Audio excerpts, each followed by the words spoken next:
मुकर गए हैं अधिकारी सर द्वारा, इसलिए हम लोग धरने पे बैठे हुए हैं।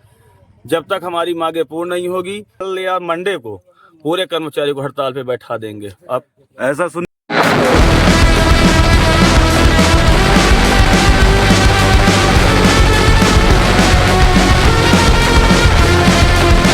नमस्कार, कैसे हैं आप सब। उम्मीद करता हूं कि अच्छे होंगे। आज के वक्त हो चुका है कुछ रीवा की खास खबरों की तरफ रुख डालने का। ये बात करते हैं कि क्या कुछ आज की खास खबरें हैं। विद्युत विभाग के पश्चिम संभाग के कार्यपालन अभियंता भूपेश विक्रम सिंह विद्युत तकनीकी कर्मचारी संघ एवं विद्युत आउटसोर्स कर्मचारी संगठन के धरने पर हकीकत न्यूज से चर्चा के दौरान अनुसूचित कहा और ये कहा कि संगठन कदाचारण करने वाले व्यक्तियों को संरक्षण दे रहा है, जो न्याय संगत नहीं है। रीवा की कल्चर ही ऐसी है। इस पर विद्युत तकनीकी कर्मचारी संघ शहर अध्यक्ष अनिल सिंह के कार्यपालन मंत्री इस निंदा की और कहा कि डीआई की यह कार्रवाई कदाचारण की श्रेणी में आती है, क्योंकि बिना एफआईआर दर्ज किए, बिना जांच कराए इन्होंने 3 कर्मचारियों को निलंबित कर दिया और कहा कि वो चोर हैं। आउटसोर्स कर्मचारी की सेवा समाप्त कर दी गई, इस वजह से उनके ऊपर एफआईआर हो सकती है। वहीं आउटसोर्स संगठन के अध्यक्ष मुकेश पांडे ने क्या कुछ बयान पर हमला बोलते हुए कहा, ये जानते हैं, और आंदोलन करने की भी बात कही और कर भी रहे हैं। तो आइए इस पर रुक डालते हैं कि आखिर क्या कुछ मामला है।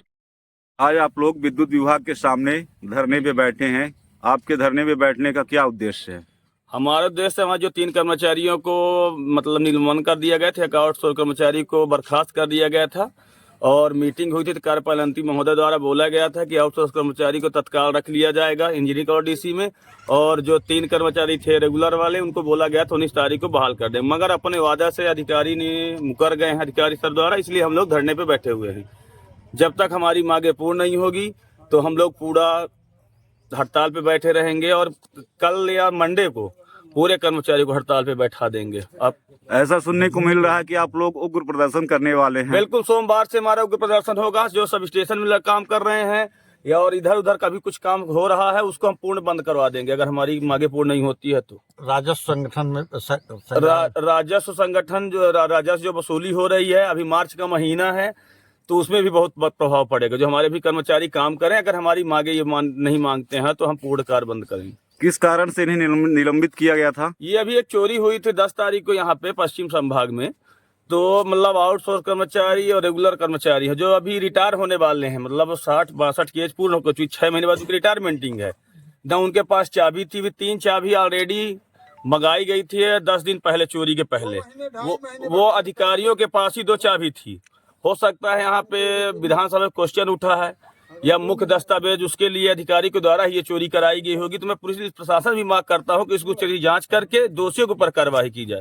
क्या विभाग ने एफआईआर दर्ज करवाई है? विभाग अभी खाना पूर्ति के लिए एफआईआर लेटर दिए थे। वो लेटर इसलिए दिए थे, जो ही 3 कर्मचारी थे उनको बैठाए थे रात को 10 बजे तक। जो ये भी घोर निंदा है मैं करता हूं कि हमारे कर्मचारियों को रात 10 बजे तक बैठाए रखे, कोई उच्च अधिकारी नहीं गए कि उनको छुड़ाया जाए, क्या किया जाए, मतलब कोई सुध लेने तक नहीं गया।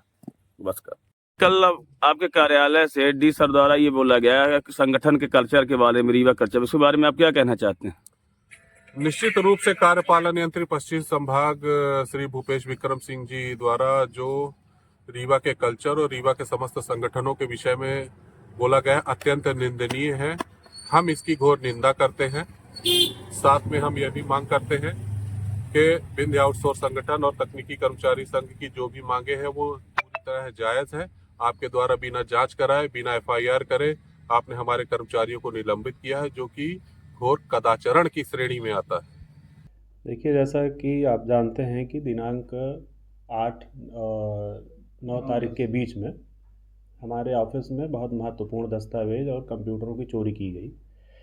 उस समय 3 कर्मचारी, जिनके नाम ललित कुमार, मोहन प्रसाद और शिवचरण, ये ड्यूटी में थे, रात्रिकालीन ड्यूटी में थे, और एक आउटसोर्स का कर्मचारी अर्जुन पटेल वो भी ड्यूटी में था।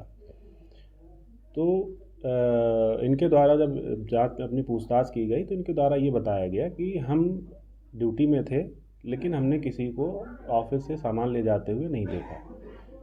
तो इसमें सबसे बड़ा सवाल ये उठता है, या तो ये ड्यूटी में थे नहीं, या तो ड्यूटी में थे तो उन्होंने कहीं कहीं उनकी संलिप्तता है। तो ये एक गंभीर मसला है और ये एक जांच का विषय है। जब तक अभी हमारी प्राइमरी जांच अपने स्तर पे नहीं हो जाती है तब तक इनकी बहाली करना संभव नहीं है। सर, तो बहाली करना संभव नहीं, ठीक है, आपने कहा।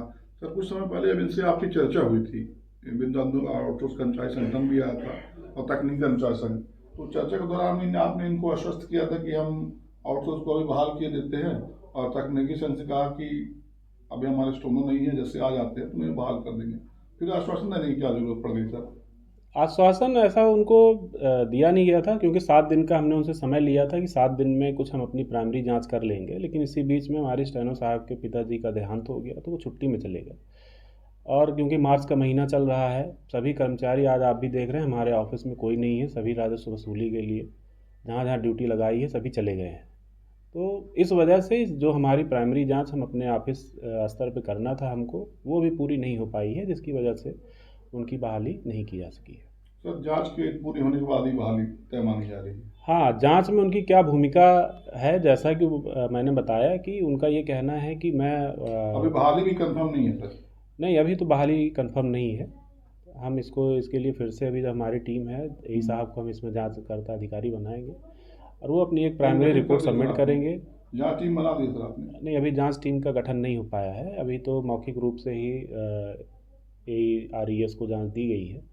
क्योंकि वो भी लगातार राजस्व वसूली में लगे हुए हैं, तो वो अपनी कोई भी रिपोर्ट सबमिट नहीं कर पा रहे हैं। इसके लिए भी हम टीम जल्दी गठित करके, और 1 हफ्ते में जैसे टीम गठित हो जाती है, उसकी जो प्राइमरी रिपोर्ट आएगी उसके आधार पे इनके ऊपर कार्यवाही होगी, या फिर इनकी बहाली का जो भी प्रोसेस होगा वो किया जाएगा। आखिरी और अंतिम सवाल सर, ये जो संगठन आपके कार्यालय के बाहर धरने पर बैठे हैं, इनका कहना है कि अगर हमारे कर्मचारी को बहाली नहीं होती है तो हम सोमवार से जितने भी कर्मचारी हैं संगठन के अंदर, इनके अंडर, आपके अंदर आते हैं, चाहे पश्चिम संभाग हो, चाहे शहर संभाग हो, चाहे पूर्व संभाग हो, हर जगह आउटसोर्स कर्मचारी और लाइन कर्मचारी काम बंद हड़ताल करेंगे। तो जिससे कहीं ना कहीं पूरे विद्युत विभाग का कार्य, आपके पश्चिम संभाग का कार्य भी प्रभावित होगा, राजस्व वसूली प्रभावित होगी।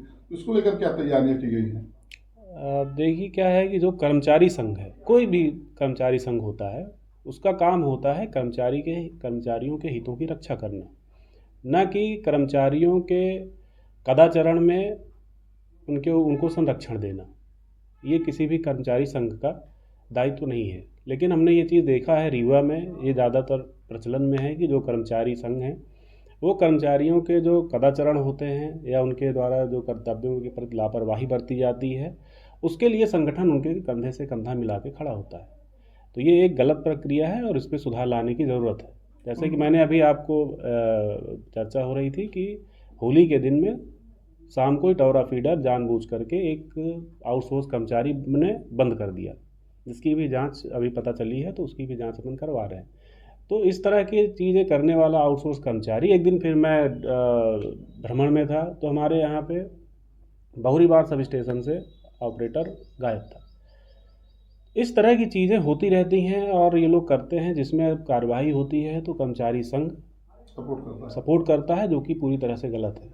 और जहाँ पे कर्मचारी संघ गलत काम कर रहा है, उस संघ से जुड़े हुए जो हमारे कर्मचारी हैं, अगर वो संघ का साथ देते हैं तो उनके ऊपर भी कड़ी कार्रवाई की जाएगी।